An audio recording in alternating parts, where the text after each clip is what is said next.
आपण संघर्ष करू शकतो. आजही खेड्यापाड्यामध्ये शिक्षण पोहोचलं गेलं नाहीये. तुमच्या प्रत्येकात 10 पैकी 1 जरी शिक्षित झाला तरी आपल्या पूर्ण समाजाचा काही ना काहीतरी कल्याण.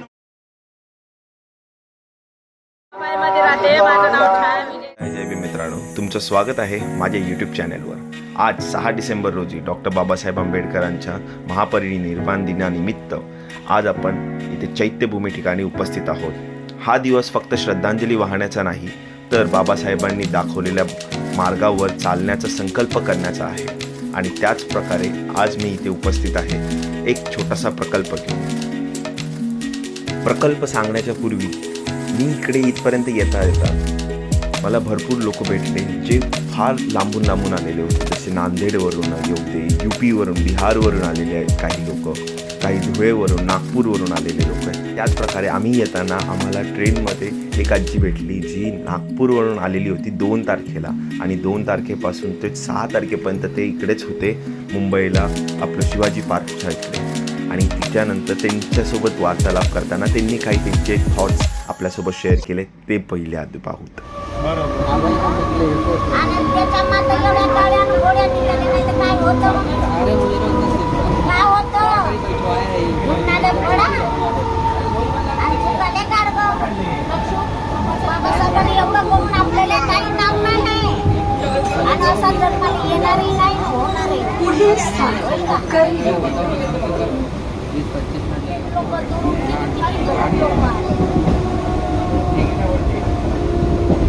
आता मग इकडून कितीची गाडी आहे?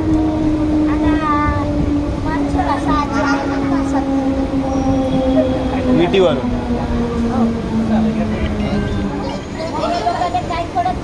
पैशाचा घट राहते. म्हणलं हाय खरी गोष्ट का खोटी आहे? बरोबर. गरीब म्हणते का चला बा आपल्याला दिलं एवढं तर काहीतरी द्यायचं, हे करायचं, आचरण करायचं, जगाचं कर्ज घ्यायचं. त्या लोकांना काय पैसा पैसाच डोळ्यात येते, घर भरते.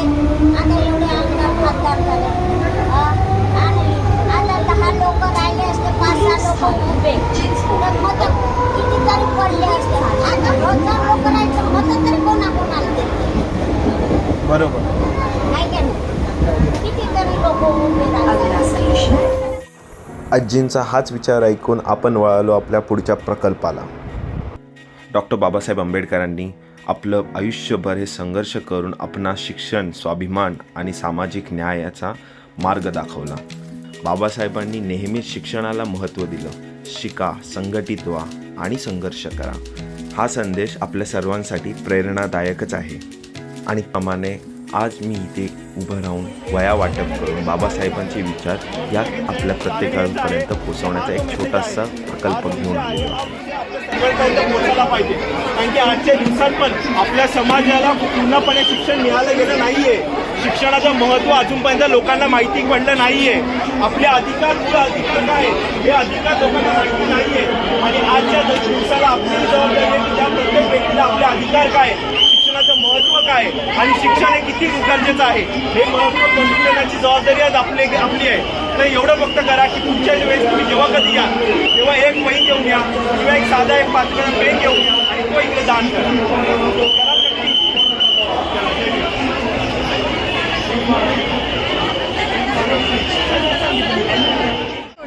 शेवटी तो कचऱ्याच्या पेटीत जाणार आहे. पण त्याच्याच जागी तुम्ही एक जगा वही घेऊन आला, एक वही किंवा एक साधा 5 पेन आणला आणि तो तिकडे दान केला तर ते कोणाला कुठल्या तरी एका व्यक्तीला उपयोगी येऊ शकतो.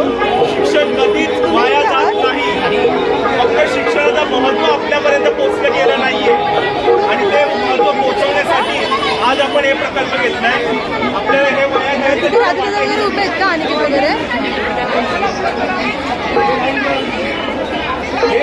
बरं ठीक आहे, चालेल. येतो आम्ही थोड्या वेळात. आजच्या घडीला शिक्षण हो शिक्षण पोचावे, हे शिक्षण पोचावं ही आज आपली सर्वांची जबाबदारी आहे. कारण की आज आपण समाजाचे कोणतरी देणेकरी लागतो. ठीक आहे, काही काय करतेस ना आता आपली जबाबदारी आहे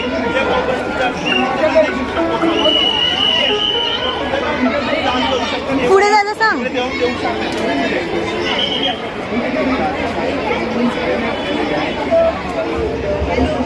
आजही खेड्यापाड्यामध्ये शिक्षण पोहोचलं गेलं नाहीये आणि तिथपर्यंत शिक्षण पोहोचावं याची जबाबदारी आज आपल्या सर्वांची आहे. का? कारण की आज आपण समाजाचे कोणीतरी देणेकरी लागतो आणि पुढे जाऊन हेच वयाचे आहेत ते तुम्ही इकडे जाऊन करू शकताय. इकडे जाऊन तुम्ही दान द्या आणि पुढच्या वेळेस तुम्ही जेव्हा याल 14 एप्रिलला याल 6 डिसेंबरला जेव्हा कधी याल तेव्हा एक वही किंवा एक साधा 5 रुपयाचा पेन जो आपण कुरकुरे घेतो त्याच्या जागी एक 5 रुपयाचा पेन आणला आणि तो इकडे दान केला तर तो कोणातरी कामी येऊ शकतो.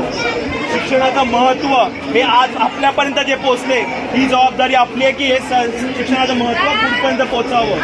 आजही लोकांना आपल्या समाजाच्या लोकांना स्वतःचे मूळ हक्क काय अधिकार काय हेच माहिती नाहीये आणि ते मूळ हक्क अधिकार पोहोचवण्याची जबाबदारी ही आज आपल्या प्रत्येकाची आहे. म्हणून तुमच्या सगळ्यांना एक विनंती आहे की तुमच्या एरियामध्ये जिथे असतील लोक तिथे त्यांच्या घरी जा आणि 10 मिनिटं 5 मिनिटं फक्त शिक्षणाचं महत्त्व काय हे पटवून द्या. जर असं केलं 10 पैकी 1 जरी शिक्षित झाला तरी आपल्या समाजाला काहीतरी फायदा होणार आहे ही गोष्ट लक्षात ठेवा आपल्या सगळ्यांना. जय भीम. आणि आजचा प्रकल्प हा राबवताना मला मोलाचे जे सहकार्य केलं ते म्हणजे शिल्पा साळवे आणि वृषाली काकडे यांनी. या दोघींचे विचार खरंच खूप सुंदर आहेत. आपल्या समाजासाठी काहीतरी करावे या चळवळीत ते नेहमीच असतात. सर्वांना जय भीम. सर्वांना जय भीम. आज आपण इथे का आलो आहोत? आज आपण इथे का आलो आहोत? आज 6 डिसेंबर आहे.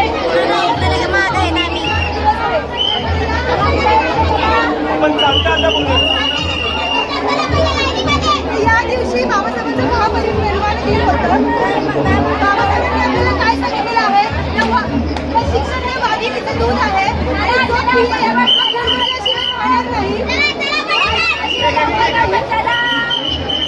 तर आपण आज येताना फूल आणि अगरबत्ती वगैरे घेऊन येतो बाबासाहेबांना मानवंदना देण्यासाठी. तर आम्ही एक छोटासा प्रयत्न करत आहोत की आपण येताना एक वही आणि एक पेन घेऊन सोबत आलो आणि आपण तिथे जर दान केलं तर कोणीतरी गरजू व्यक्तीला ते पोहोचलं जाईल किंवा त्यातून त्याचं काहीतरी भविष्य थोड्या प्रमाणात का होईना पुढे सरकलं जाईल. यासाठी हा छोटासा प्रयत्न आहे. तर सर्वांनी पुढच्या वर्षी येताना एक वही आणि एक पेन घेऊन यावा आणि तिथे दान करा. दान करा आणि पुढच्या वेळेस तुम्ही जेव्हा कधी याल 14 एप्रिलला याल 6 डिसेंबरला याल तेव्हा इथे वही किंवा एक 5 रुपयाचा साधा पेन घेऊन या आणि तो इकडे दान करा. आपल्या लहान मुलांना आपल्यासाठी आपण चिप्स वगैरे 5 रुपयाचे घेतो त्याच्याच जागी आपण हे वही किंवा एक पेन घेऊया आणि ते तिकडे दान करूया बाबासाहेबांचं दर्शन घेण्यासाठी. बरोबर. सगळ्यात पहिलीची गोष्ट आपण करणार आहोत ती म्हणजे आपण हात फुलं घेणार आणि ती वाहणार आहेत. बरोबर की नाही? पण त्या हात फुलांचा काही उपयोग होणार आहे का? आपण चालतात तर बघूया. ठीक आहे. ते शेवटी हात फुलं जाणारच कचऱ्याच्या पेटीमध्ये. मग त्याच्या जागी जर का आपण एक वही किंवा एक साधा 5 रुपयाचा पेन घेतला आणि तो इथे दान केला तर तो कोणाला कामी येऊ शकतो. आपले स्वयंसेवक जे आहेत त्यांचं ऐकून त्यांचा मान करून आणि ते जसं इन्स्ट्रक्शन देतात तसं आपण सगळ्यांनी फॉलो करू. पण त्या हात फुलांचा काही उपयोग होणार आहे का? हे शेवटी कचऱ्याच्या डब्यात जाणार आहे. म्हणजे जे 10 रुपये तुम्ही हात फुलं घेण्याच्या जागी वापरताय त्याच जागी जर का तुम्ही एक वही घेऊन आला किंवा एक साधा 5 रुपयाचा पेन घेऊन आला आणि तो इकडे दान केला तर ते कोणाला कोणातरी कामी येऊ शकतो आणि तो शिक्षित करावा. आज खेड्यापाड्यामध्ये लोकांना आपले मूळ अधिकार काय आहेत आपले मूळ अधिकार काय आहेत शिक्षणाचं महत्त्व काय हे माहिती नाहीये. हे तिथपर्यंत पोहोचावं ही सगळ्यांची जबाबदारी आज आपल्या सर्वांची आहे. का? कारण की आज आपण या समाजाच्या कोणीतरी देणेकरी लागतो. त्याकरिता तुम्ही जेव्हा याल 6 डिसेंबरला असो 14 एप्रिलला असो तेव्हा तुम्ही इकडे एक वही किंवा साधा एक 5 रुपयाचा पेन घेऊन या आणि तो इकडे दान करा. तुमच्या प्रत्येक एरियामध्ये तुमच्या एरियामध्ये जिथे आपले समाजाचे लोक राहत आहेत तिथे तुम्ही एक 10 मिनिटं 5 मिनिटं द्या आणि तिकडे शिक्षणाचं महत्त्व कळवा. जेव्हा आपण शिकू तेव्हाच आपण संघटित राहू आणि तेव्हाच आपण संघर्ष करू शकतो. याकरिता आपण शिक्षण शिकूया. तुमच्या प्रत्येकात 10 पैकी जरी शिक्षित झाला तरी आपल्या पूर्ण समाजाचा काही ना काहीतरी कल्याण होणार आहे हे लक्षात ठेवा. ठीक आहे. आणि पुढच्या वेळेस कृपा करून एक वही किंवा पेन पण फुल हार घेऊ शकता. त्याचा उपयोग काही होणार नाही. ठीक आहे. जय भीम. सभी को जय भीम. आज हम लोग काही जण UP बिहारवरून आलेले होते, तर त्यांनी पण इतका त्रास सहन करून इथपर्यंत आलेले होते, तर त्यांच्यासोबत पण मी वार्तालाप केली. एक आजोबा होते, ते नांदेडवरून आलेले होते, तर त्यांच्यासोबत पण मी वार्तालाप केली आणि कळालं की त्यांनी पण एवढा वेळ थांबून इथे शेवटला दर्शनासाठी आले. आणि दिवस संपता माझी भेट झाली भंतेजींसोबत. भंतेजी हे नांदेडवरून आलेले होते आणि ते खरंच खूप उच्च शिक्षित होते, कारण की आमची जी वार्तालाप होती, जी अनफॉर्च्युनेटली आमचे रेकॉर्ड झाली नाही, ती म्हणजे ते पूर्णपणे इंग्लिशमध्ये होती.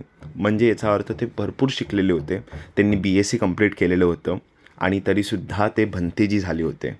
म्हणजे आपल्या समाजामध्ये भरपूर सारे असे लोक आहेत जे शिक्षित पण आहेत आणि भरपूर असे पण आहेत जे अशिक्षित आहेत. वार्तालाप करताना मला खूप आनंद झाला, कारण की त्यांनी खूप त्यांचे वेगवेगळे विचार आपल्यासमोर मांडले आणि मला खरंच ते विचार पटले.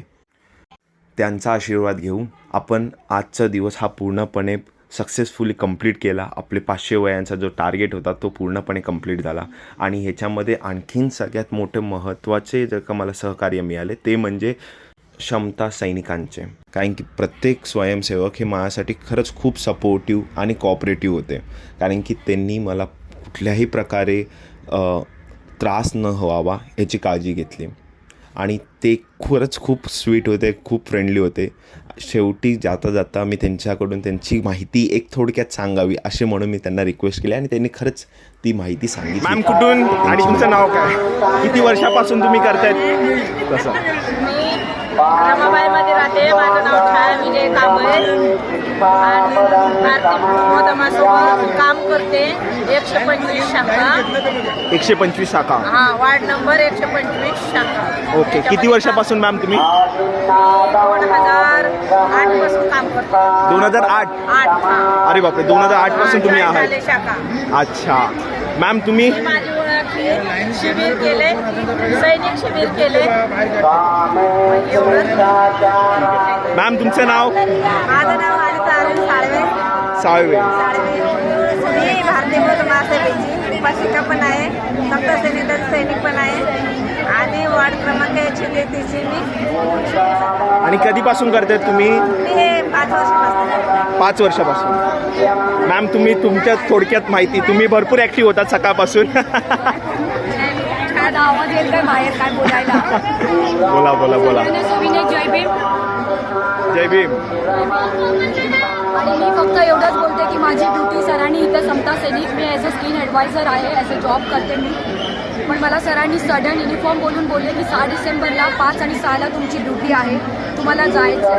तर मी आले. पण मला इकडे माझा पहिल्यांदाच असा एक्सपिरियन्स आहे की प्रत्येक आपल्या लोकांनी, एवढंच मी विनंती करणार की आपल्या समाजासाठी काहीतरी करावं, शिकावं आणि पुढे जावं बाबासाहेबांच्या आदर्शाने. एवढंच बोलते. माझ्या 2 शब्द पुढे. Thank you very much. Thank you. Ma'am किती वर्षापासून आहेत तुम्ही? पहिले एक सर होते भाई, सरचा एकदा. आणि अशा प्रकारे आजचा आपला हा प्रकल्प आणि आजचा दिवस आपला संपला. त्याच्यामध्ये मला भरपूर काही आनंद मिळाला की माझा मेसेज जो होता तो मेसेज लोकांपर्यंत पोचू शकलो, लोकांना तो मेसेज पटला आणि लोकांनी त्याच्यामध्ये चेंजेस पण, बदलाव पण आपल्या विचारांमध्ये केला. तशीच आता आपल्या सर्वांना पण ही विनंती आहे की पुढच्या वेळेस तुम्ही जेव्हा कधी 6 डिसेंबरला किंवा 14 एप्रिलला याल तेव्हा हार फुलं न घेता एक वही घेऊन या किंवा एक पेन घेऊन या आणि तो तिकडे दान करा. नमो बुद्धाय. जय भीम.